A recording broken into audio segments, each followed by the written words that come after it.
What is that one thing you stand for?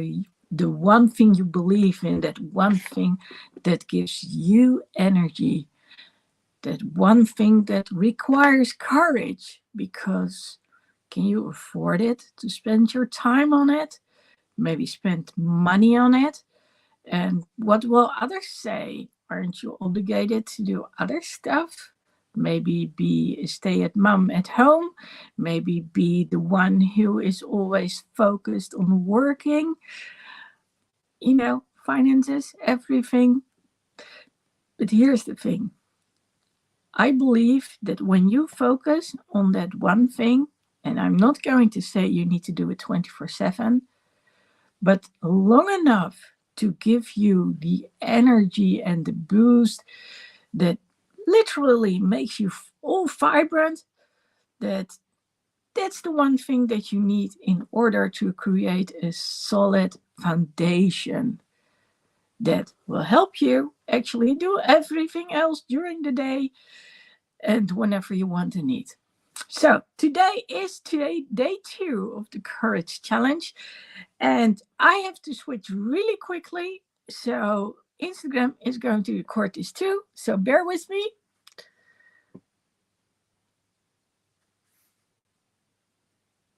Here we are again. Well, fingers crossed that the microphone won't hiccup. Lately, it's been going very well, so I'm really thrilled about that.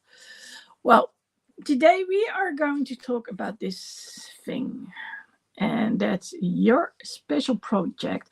I always call it that one thing, and that one thing can be as small as in something you focus on, which is part of, say, a project, and it could be as big as it involves a change in your career.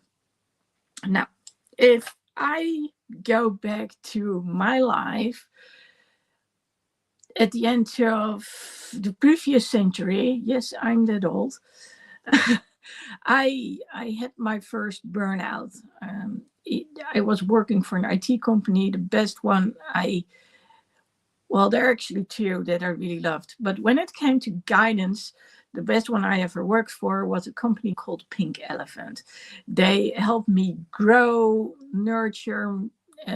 They they made sure that even though we were put at customers which were outside of the company, that we felt part of the company. So we were called Pinkers. And so Pink Elephant apparently is when you have been drinking too much, you see pink elephants. So it was created by 3 students. And well, I worked there for 7.5 years. I had a great time. I loved being in the IT. I've seen a lot of things, a lot of companies, a lot of reorganizations. I also experienced my share of things, including not being able to use these 2 hands. But apart from that, it was still a very good employer because they've given me a foundation that I will always, always, always be able to use. So I'm very grateful for that part. And I had fantastic colleagues, just to add to that too. When I was at the end of the previous century, well, actually, it was the beginning of the next one, if I think about it. But I'm pretty sure it's the one at the end. What I started doing was I actually started doing fitness training. So I started doing it actually when I was early 20s. So I hadn't been able to go to the gym at school, and then I mean the gymnastic classes, because I can jump and I can run. Never have been able to, yeah, maybe for a few meters, but that's about it.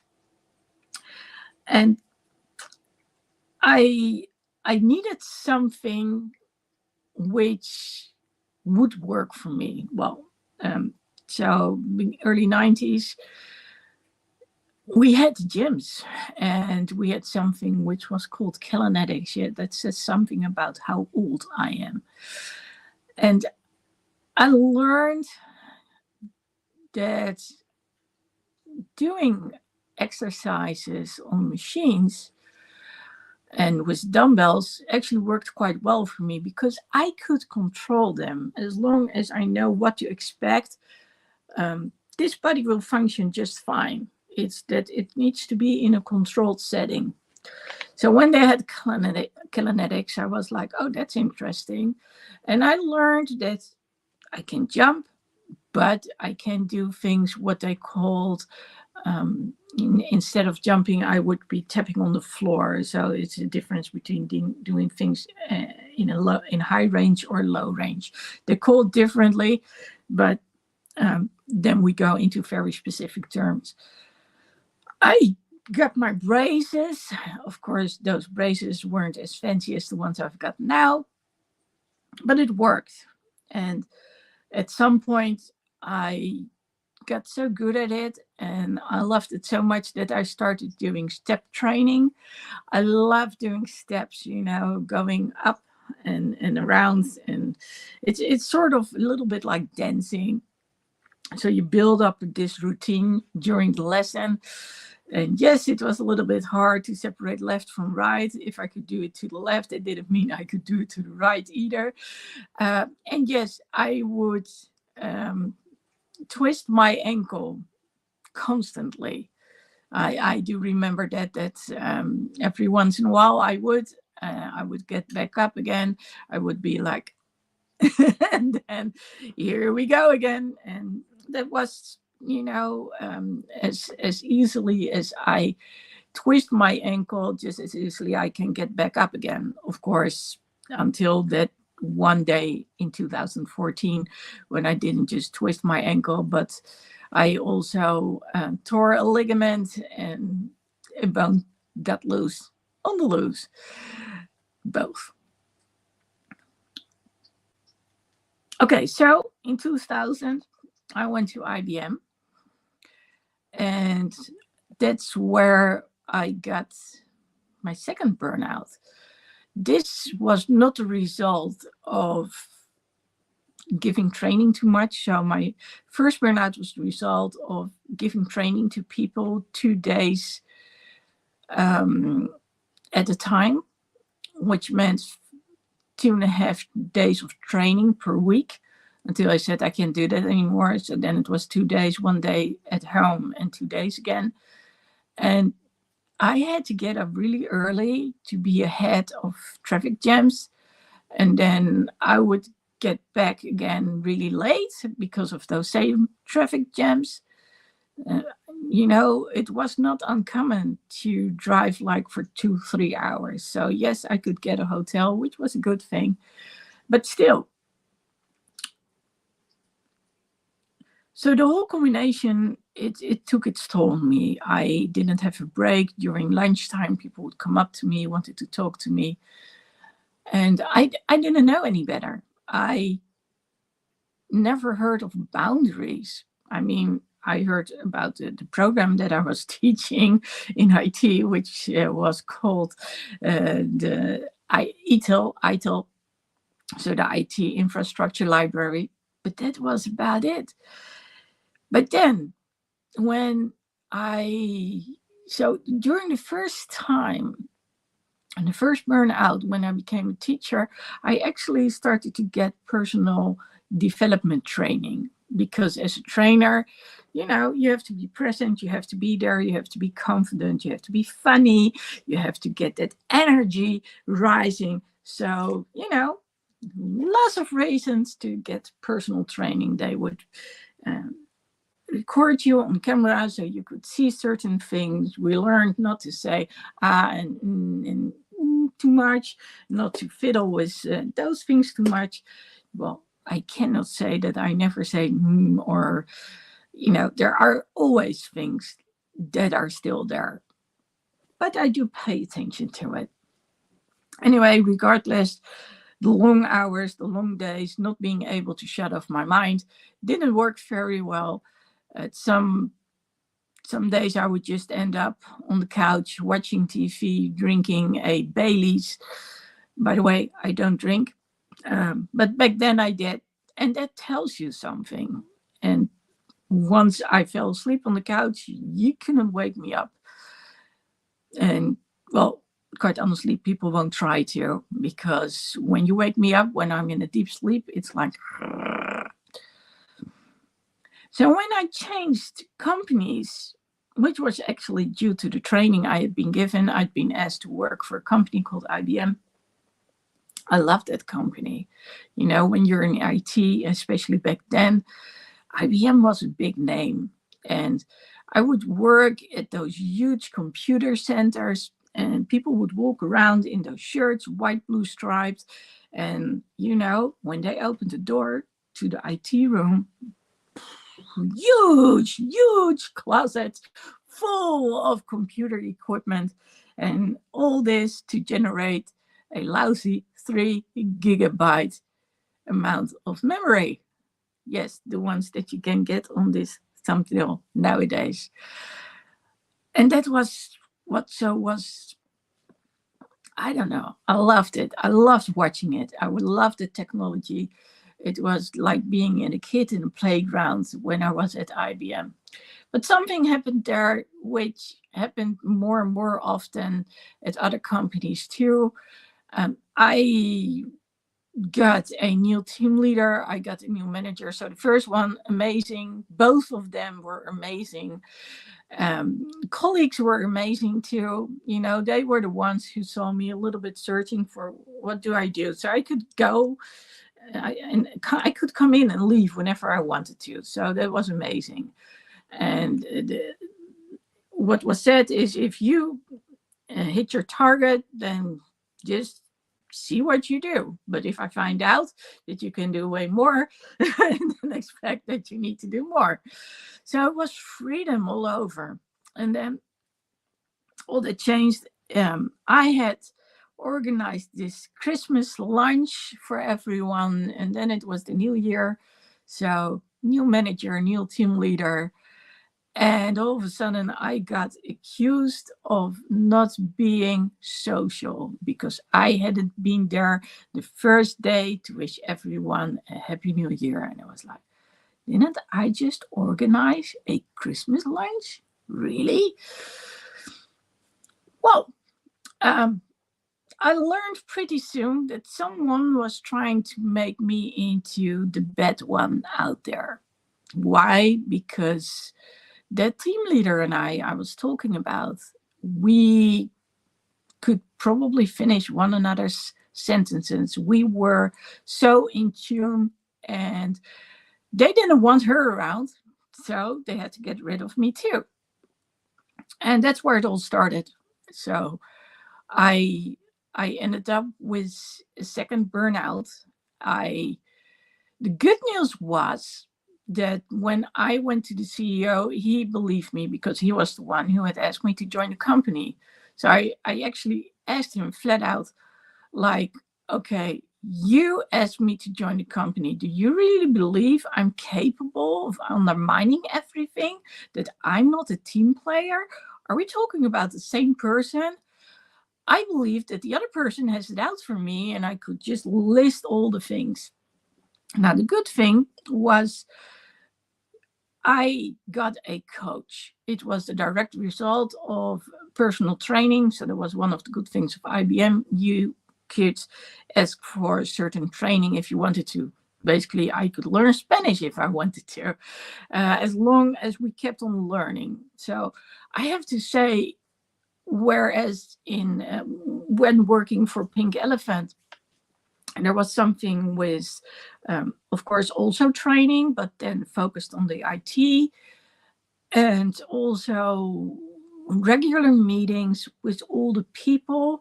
So that was more like learning things socially, but also growing as a person in the IT, because they all wanted you to become a manager at some point. They were more like, okay, so we have a target for this company, and that means that you have to do this, that, and the other. So they started there at the top, and then everyone would have their special assignments, all based on that one target. Well, Pink Elephant was, of course, different because they sent us away to different, to external parties.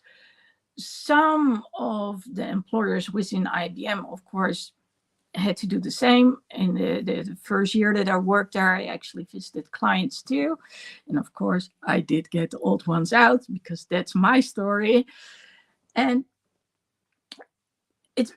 it had something to be part of a company that incorporated all its employees as being part of this one strategy, this one thing, this one vision. Not one strategy, one vision.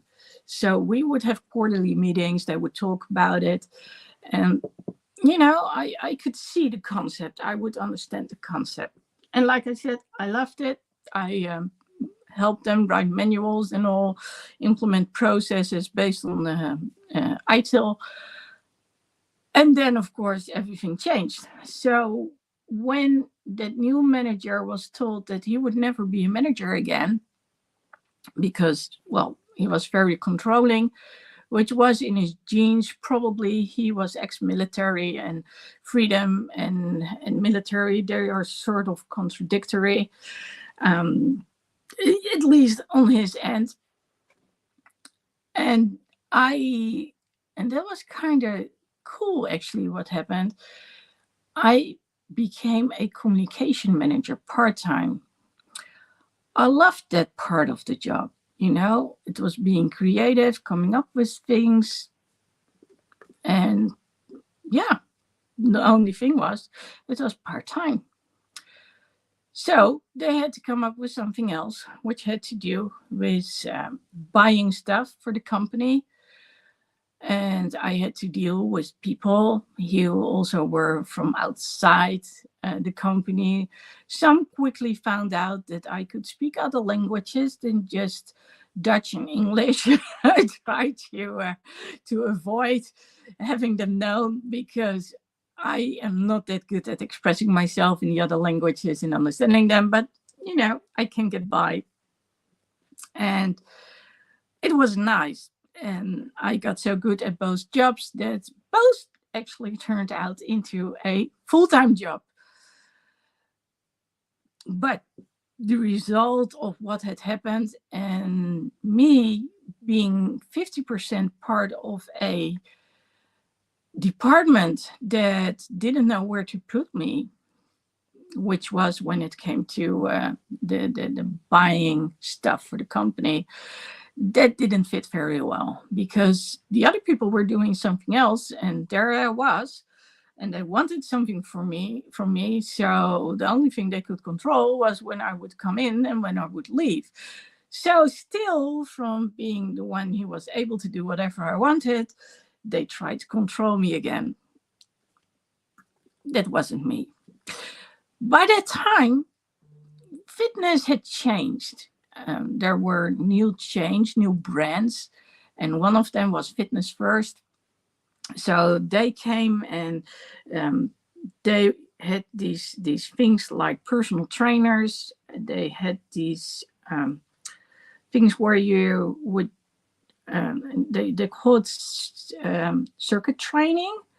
So you start at one machine, then you go to the next one, and in between you may be doing other exercises. But there are like 8 to 10 in half an hour. That's the main idea. So they had a traffic light, and when it would switch, then you would know you had to go to the next one. My own gym, it had been taken over by someone else. So someone advised me, go to another gym. And I was talking to the people from Fitness First, and I said, well, what is it? Do you have freestyle lessons, or are those block lessons?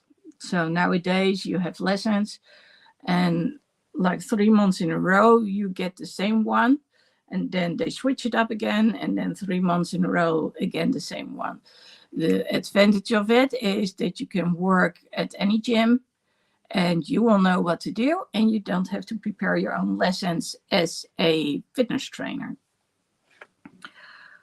And when I asked that question, and she heard my story. The lady said, what you need to do is you need to start fitness training, as in becoming a fitness instructor. Go to Karl Note, which was somewhere in the middle of the country. Well, having been used to studying all the time anyway, I decided that that was a good move to do. So quite unexpectedly, here I was learning personal development, and then I became a fitness instructor, and then I became a medical fitness instructor. And that last part changed everything, because I started to learn about boundaries, about what I could do and what I couldn't do, because Carl Naughton was a physical therapist who also got himself specialized in fitness training. So his main thing was that fitness trainer didn't know anything about physical therapy, and physical therapist didn't know anything about fitness, and he wanted to combine those two things. So his one thing and his specialty was combining those two things. I learned about my joints, that they were hypermobile, and I learned that maybe I needed a little bit more recovery than other people. I learned a lot of things back then. And well, one of the things you had to do is I had to be a trainer, of course. So here we went again, back to training. And that was cool. I liked it. I absolutely liked it. And one of the requirements as a medical fitness instructor was that we needed to be able to feel where the muscles would go, and the joints, of course. And I was like, I think I do, but I'm not sure. So I decided to go for massage training. I was like, okay, let's become a sports masseuse, because it was still in line with working out. I did so, and I got an understanding. And it was, at some point, it was over and done with, and it was like, what am I going to do now? And the funny thing was, I had moved on to the next company by then, that someone said, you know what you need to do? You need to go and become a therapist, as in an energetic therapist. And it was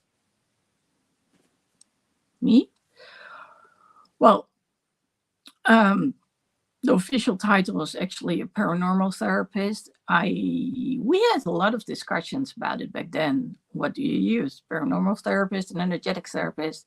And never in my years had I thought that I would be using the term energetic therapist, but I did. Lots of things have happened ever since. But anyway, they said I was good for the job, so they had me go to school for 4 years, another 4 years. And of course, I had a lot of advantage from the previous things I had learned, becoming a fitness instructor, medical fitness instructor, sports masseuse. It all added up.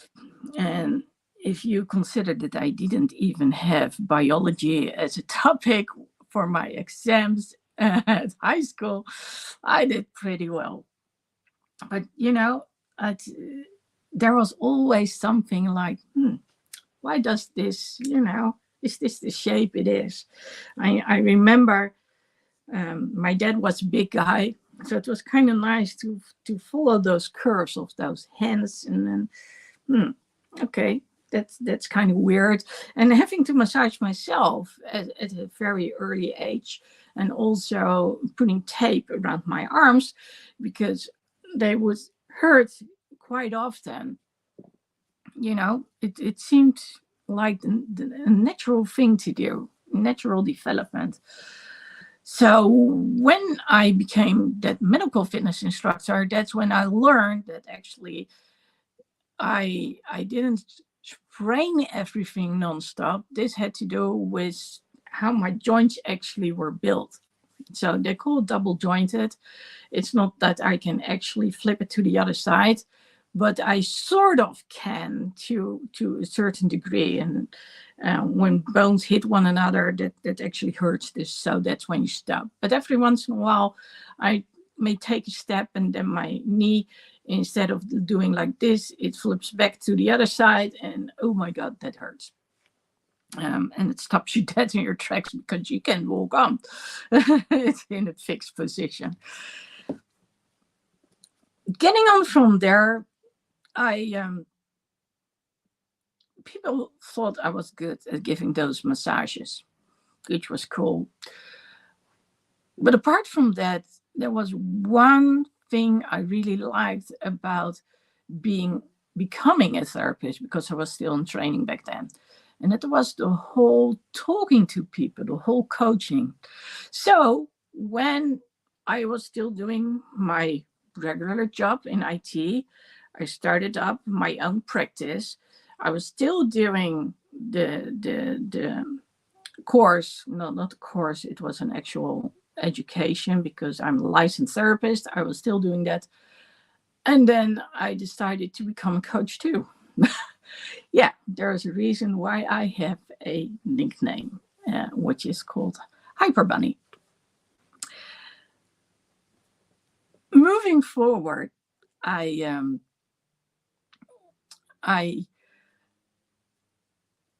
was so attracted to that whole conversational thing, the whole coaching, that I started to do counseling too. And then I became, yes, again, a trainer in the coaching and the counseling. It just seemed to make sense. So trainer is that one thing, that keeps coming back.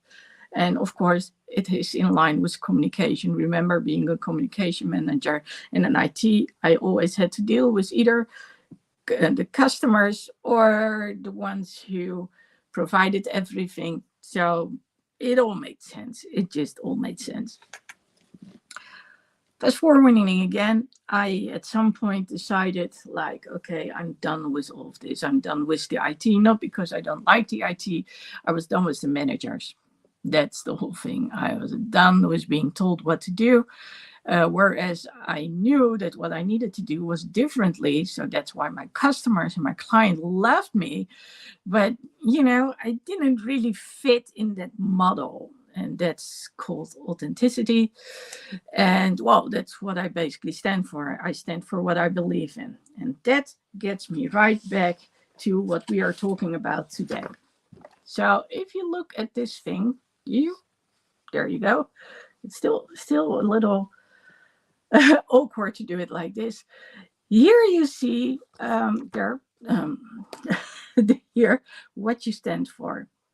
And what I stand for, like I said, it's communication, it's authenticity, it's being heard, seen, and understood. The last one, being heard, seen, and understood, was not something that I started saying until I actually twisted my ankle and tore that ligament and everything. Because at that moment, it wasn't that I just couldn't run and jump. I couldn't stand on 2 feet anymore. So that's a whole different ball game. And the good thing is, during all these times, I had learned to set boundaries. That's what I learned from personal development. That's what I learned when being a therapist and a coach. Everything, including the whole fitness, had led me to learn to recognize boundaries. And coming up for yourself, standing up for yourself, oh my God, that's one of the hardest things to do. So when I had my own practice, that was the one thing I would focus on. Like, okay, what do you love in life? What do you like to do? I would help them figure out where their career would go. But I would also help them when they were dealing with burnout and other stuff. I would also help them out when they were like, okay, I want to go running, but something is not right and I don't know what it is. And then we would, figure out the pieces of the puzzle until they either would go to a hospital or whatever, but with all the information, and they would get surgery and everything would be good again. So it was a good time. Of course, things changed by then, and fast forwarding to now, here I am coaching online. So I'm sort of like a mentor, because coach, counselor, trainer, It's all the work therapist. Apparently, the name for that, if you combine it, is mentor. I still like the idea of coach the best, but you cannot get out of me what's already in there. So one of the things that I frequently use, but not for an entire session, and not with the goal to get something out of the person that's embedded deep inside them, so it gets healed, is hypnotherapy, which I use in meditations. So yes, I do talk about mindsets because I do believe that it's important that people understand where it's coming from, but we do it with the goal to work towards the future and also getting stronger, of course. So, yes, you can go back to the past. As a therapist, I understand what people are saying. Um, and, again, you cannot take that part out of me. It's like really quickly, I can pick up on those little signals. And, that's probably why the whole energetic therapy seemed to make sense, because I can spot those little clues. And it's when people don't say certain things or they go like too quickly, that's what I pick up on.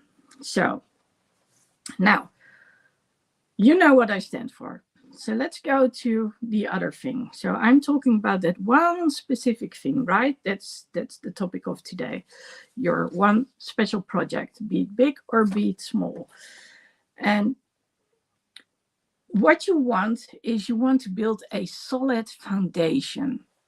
So that solid foundation is what's important to live the rest of your life. So you want to have a foundation, and that one special thing is what is helping you to give you energy. So generates energy so you can keep on going. So if that one thing is aligned with you, it helps you to get through the day, whether you are a parent, whether you are working, whether you are doing both, whatever it is, that one thing that helps you contribute to that foundation.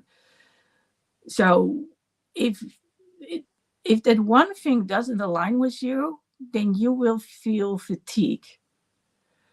If that one thing doesn't align with you, it is going to upset you and annoy you. But when it does align with you, you will notice, because you will feel so much better and you feel way more energized, and hey, this is it. For me, that foundation consists of always doing my best to keep on moving, and whether it's playing drums, and I like to play double bass, not just because I'm a metalhead, but recently I started doing it because then I move both my legs. It's good for my balance, and of course I want to pick up the speed. So there are a number of reasons that I want to do it. It's also about walking. It's also about getting on my bike. There are a lot of reasons why I want to work out, and there are also a number of reasons why I can't. So it's always about starting up, stopping, reflecting, then getting back to it and doing it. And that brings me to there. One step at a time. Maybe by the time that I'm doing this tomorrow, it will be easier. I don't know. But one step at a time. What it is you want to work on is something you do not do from all at once. Like I told you, for me, it started by talking to people. Well, actually, it started all those years back by finding something that I could do, something in a controlled setting, which was fitness. And then I became the fitness instructor and the medical fitness instructor, and so on and on and on and on. But I did it one step at a time. I didn't just stop the IT. I didn't just become a coach who is talking to people all over the world. No, it happened gradually. And the advantage of doing things gradually is you can focus on it. If you do like 20 things at the same time, you cannot focus on it. So I realized that I told you I had 2 jobs at the same time and 2 studies, but they made sense. They were aligned. I could do it. It wasn't like one was at the expense of the other. So that was a good thing. But nowadays, I have learned that when I do certain stuff, that it's best to focus on one thing, and if that goes the way it should, then you go to the next and the next and the next. It's just like with playing drums. I mean, you cannot play drums, be the one who hits all the toms and plays the beat, and then expect to actually be able to play a steady beat and do it at the highest speed possible, again using both hands and both feet, in day one. That doesn't make sense. You have to learn certain things, and that's how you actually learn how your brain is wired. Because when you do the same thing, but instead of doing it with your right hand, you do it with your left hand, your brain says, no way, that's not working for me. Remember when I told you what I can do on the left side, I cannot do on the right side? Well, the same actually applies to playing drums. The good thing about that is that I can actually separate the hands and the legs from one another, sort of in my mind, and do certain things. If we would move like one beat, again, the brain would say, no, I'm used to doing that other thing. There is a word for it, actually. It's called muscle memory. So your brain remembers what you're doing and how you're doing it. So that's muscle memory. So that's like if you've been shifting gear in cars, and then you stop doing it, and then a couple of years later you do it again, you can basically just ease into it again, because muscle memory, it's sort of like riding a bike. Of course, when other factors are at play, with like less stability, then it becomes a little bit harder. But normally you can pick up those things easily back again. Muscle memory. So getting back to right now and the solid foundation, and one step at a time. Here I am now, and I'm building on becoming a better coach. So some of you know I've got CHPC behind my name, which stands for Certified High Performance Coach. The certified is because I'm certified by Brendon Burchard, and the high performance stands for his brand. So he says, I want people to perform at their best level, and actually maybe a little beyond. And that has to do with being aware of what you do during the day, setting intent at the beginning of the day, reviewing your day at the end, and also having an overview of what is it you are planning on doing. So if you want to become part of the 2 or the top 3% of people out there, then it's about being focused on that one thing that you want. And then we get back to, yes, that one thing, your special project. One of my clients recently said to me, yeah, but what if I have 2 things I want to do? I knew what she was talking about. And the way I see it was, and still is, like, I know she can combine the 2. And if you listen to my story, you can tell that every building block appeared at some moment, and I started crafting it, working on it, making it my own, until, I could write with it, play with it, whatever it was, I could use it to my advantage. It's sort of like Lego. The first time that you start with Lego, there's this booklet, and it says what you need to do. So you learn how certain tools work. And then, of course, at some point, you learn the function behind certain bricks. So they are built in a certain way. And, well, there's a moment that you are like, I don't want to do it the way that it looks. I want to improve it so it looks like I want it to look like. So my first encounters with Lego, I actually did it precisely up till in the same angle as they did it. That's me. Nowadays, I get the boxes, I take out what I want, and then I start building something. So I've got this one thing in my mind, and that's what I'm building. What I had to learn the hard way is you cannot do everything at the same time. So for me, trying to be consistent, posting stuff, walking outside, well, that was actually not the main problem.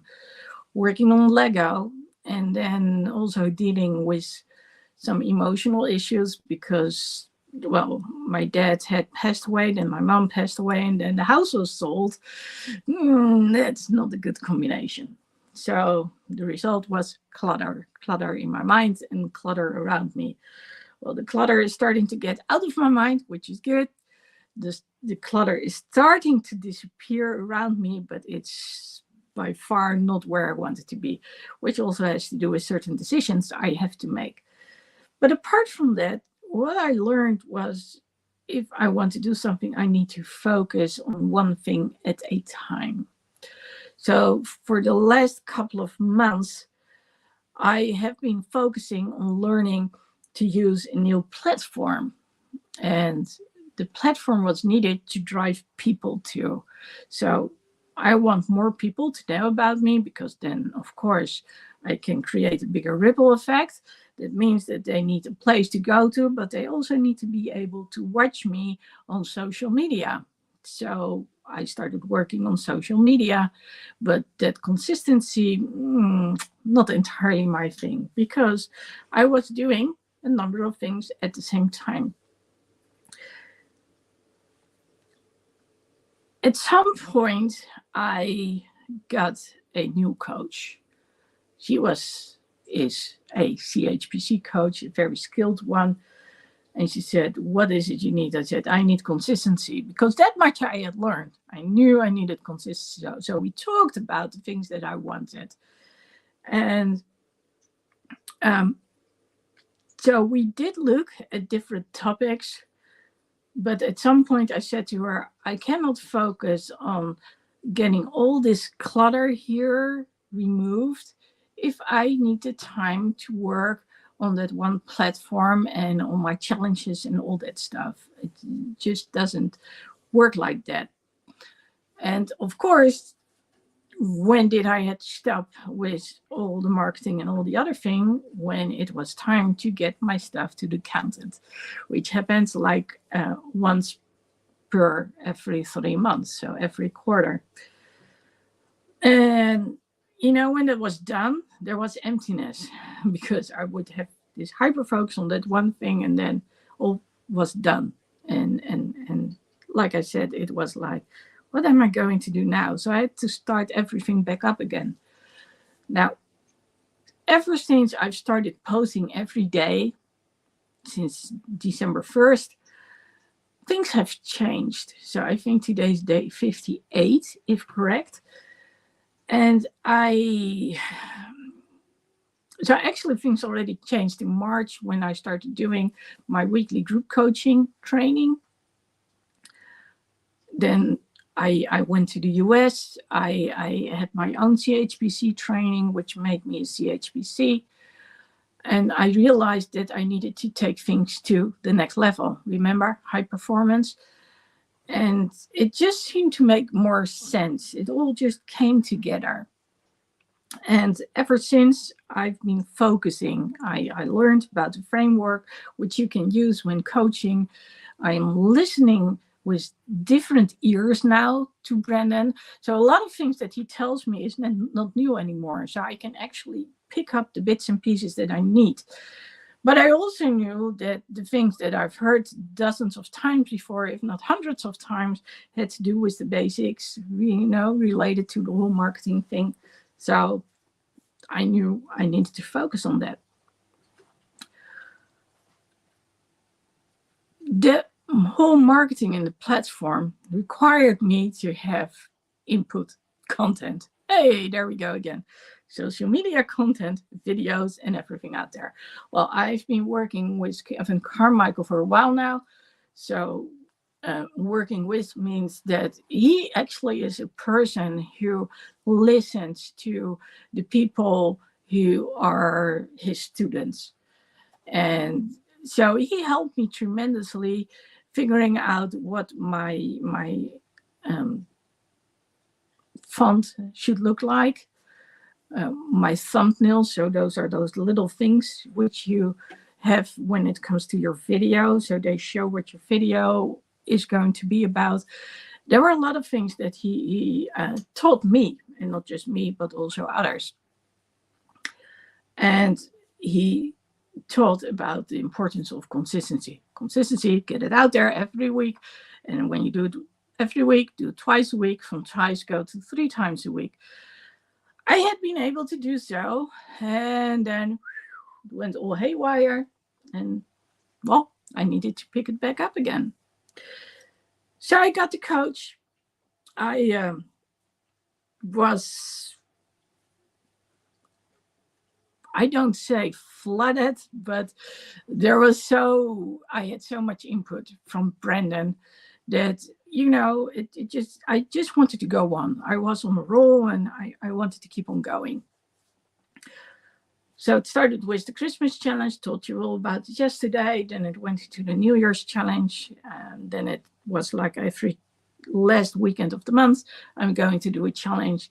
And then all of a sudden it was like, okay, in order to be able to combine certain things that need to be done, like for instance, every quarter of the year, it's important that I already have stacked up a number of things. So I can muster up the energy. So when inspiration hits, then I record, or when I'm inspired, I actually record, and then I have a bunch of things where I can just plan a day and then just do it. And what I've learned from posting every day is I can actually just get that inspiration out there. I can just call on it, and then it comes.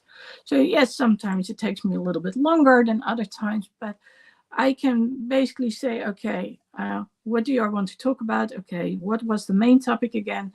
So every month I have a main topic.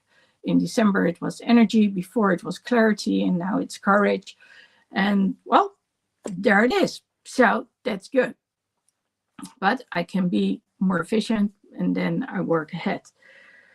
So what you hear is, when it comes to one step at a time, I am building towards one step at a time. And I'm still doing the one thing that I stand for, which now is about authenticity, speaking up, speaking out, inclusion.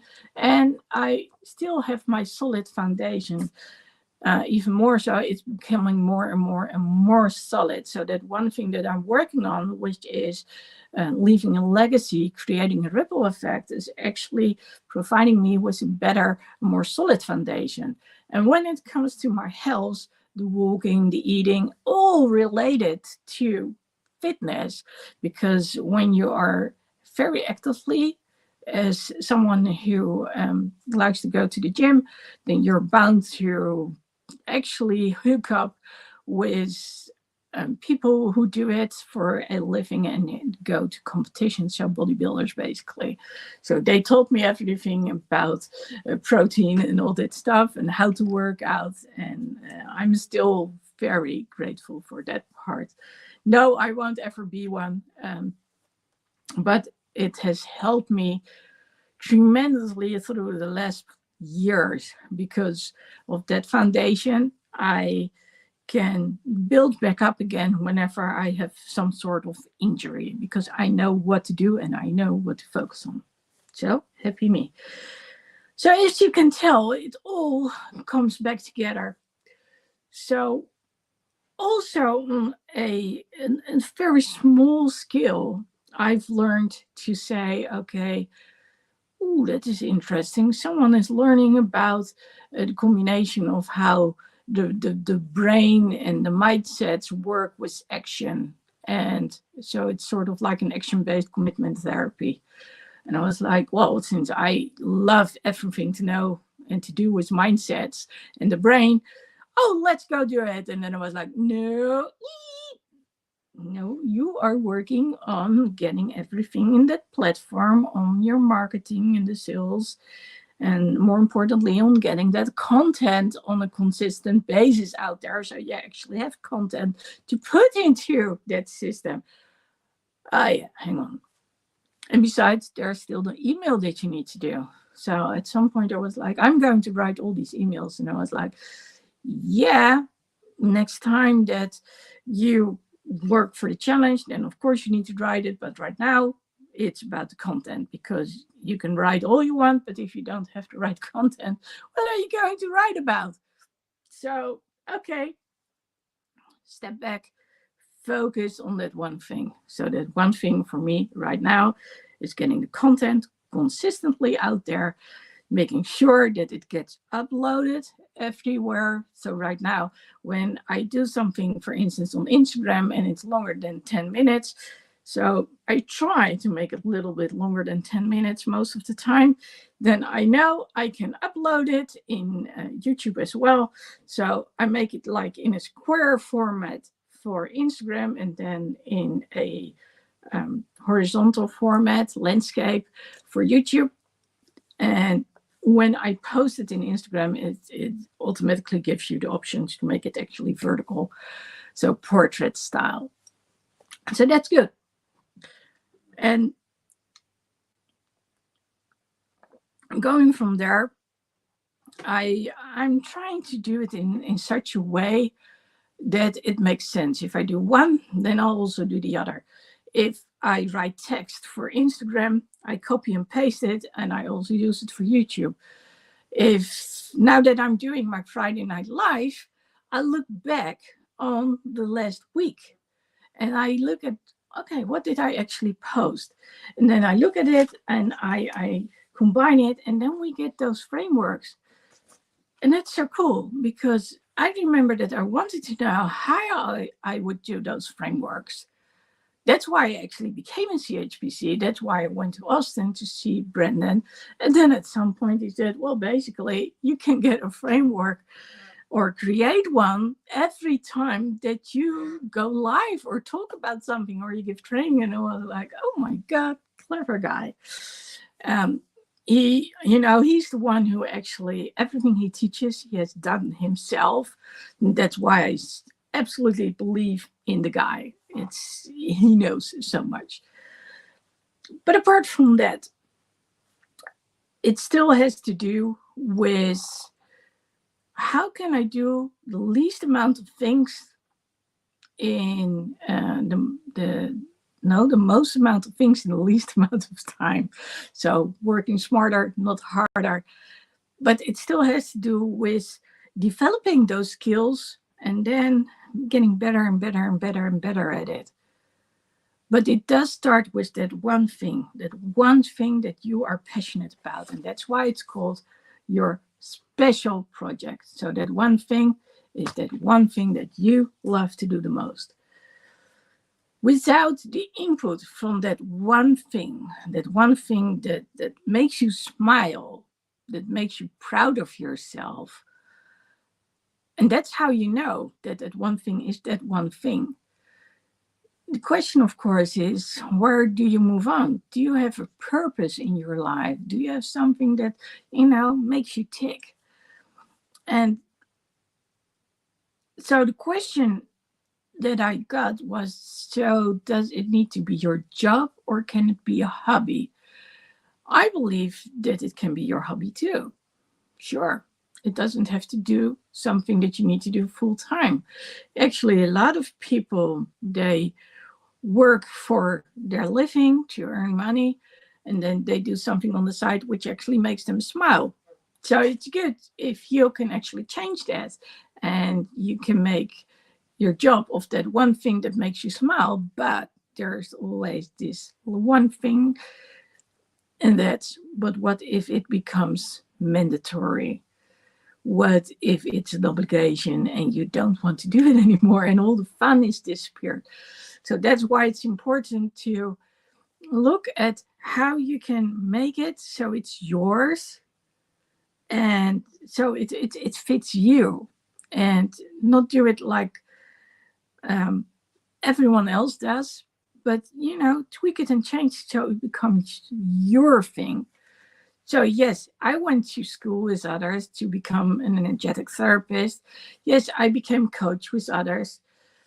But the speaking up and the speaking out, the way I talk about it, that is my experience based on what I ran into as a little girl growing up, because no one ever believed that something was wrong with my joints.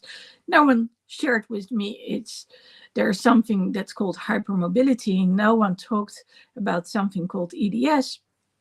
And as a result, all I heard was shut up, keep going. So when they would say take it easy, and it's a psychosomatic thing, what I would hear is just go on, doesn't matter anyway, we don't have a solution. You see what happens? So the opposite thing actually happens. So a lot of people, not just me, are very good at crossing their own personal boundaries. But when you actually get hurt, when you set your boundaries and people listen to them, then of course everything changes. And that's the thing. Are you someone who's capable of recognizing what is so important for you? So you have time to work on that one thing that is so important for you.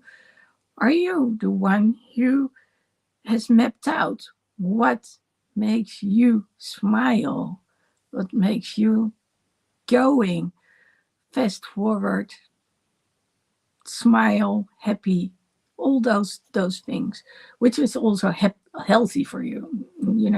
Some things are not healthy for you, but let's put healthy in the mix too. And when you know that one thing, then you know that you need to find time to work on it, which helps you to set boundaries even more. And whereas I never learned about those boundaries, and I can tell you hundreds of times that I never thought about boundaries. But like I said, once I became a medical fitness instructor, I understood how my body responded. And it wasn't something that I was to blame for. It was not something that was in my mind and reflected on my body. It was something real. There are people who are actually specialized in these kind of things. But sometimes you need to be very specific. And yesterday we talked about clarity and specificity. And one of the reasons that I learned to talk about those things is because most of the people generalize. They look for what people have in common. And then when you are that exception, that's a little bit hard. Well, I stand for those people who are not heard, seen, and understood. I stand for those people who are the odd ones out there. Hence why I said inclusion. And I want everyone to be heard, seen, and understood, and to have a chance to make it in this world, to be treated with respect. And of course, I also expect them to treat others with respect. And if you all combine it together and you link it to courage, then you get your special project, which is giving you energy. You get the one thing you stand for that's really important, and you take it one step at a time, and altogether it creates a solid foundation for your one special project. Now, the one thing that I didn't tell you is, but how does that link to courage? Well, you may already have heard it in my story, but the courage part is that it's hard to stand up for what you believe in, but you have to do it. If you really want to become happy and you want to set your boundaries, then you need to figure out what you stand for.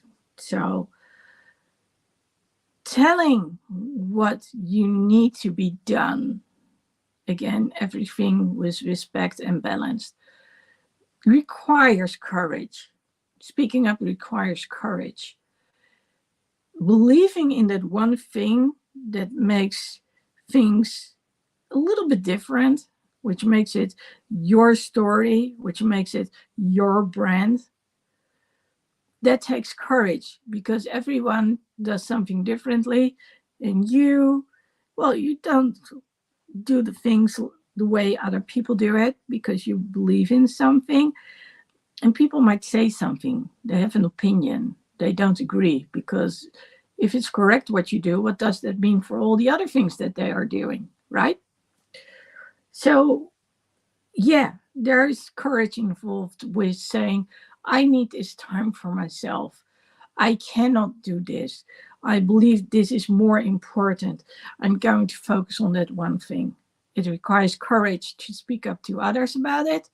It also requires courage to actually do it and start working on it one step at a time.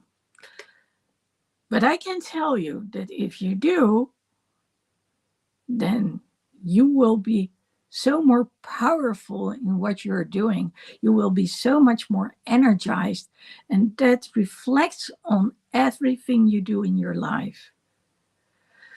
So, if you want to know a little bit more about that one thing, I've got this immensely nice sheet.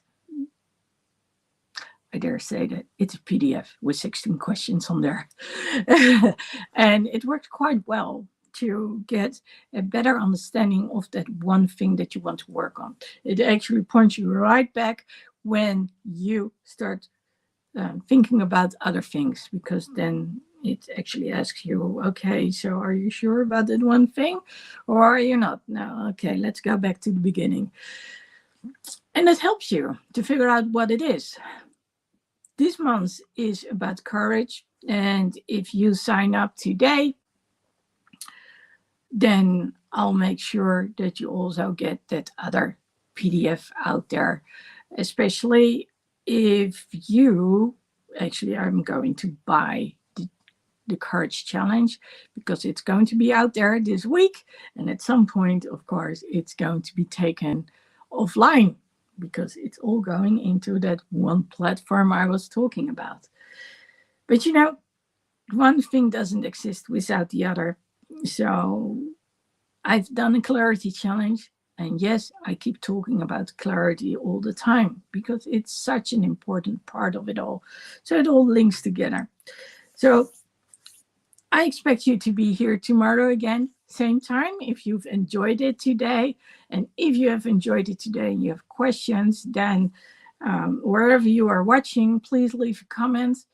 The most simple place for me to read it is actually on Instagram. But yes, if you leave a comment, Instagram, Facebook, or on YouTube, then I should be able to see it. Yeah, there is a downside to all those platforms. And then I can incorporate it in my training. But if you would prefer some one-on-one time with me, then also hit me up, find me. If you register for what's now the free challenge, ladylexi.com/courage challenge, then, and you send me a little extra message, then I will know too. And that way we can get to work one-on-one if you want to as well. For now, I would like to know what you got out of today. So please do yourself a favor, get a notebook and write those little things down which stuck. And again, come back tomorrow for day 3, so you have the whole picture when it comes to courage, so we can almost finish the month of January when it comes to courage. It's only a few days longer, and then we're going into the next topic, which is also very exciting. Anyway, for now, what is your one topic? That's what I want to know. And what do you need in order to realize it?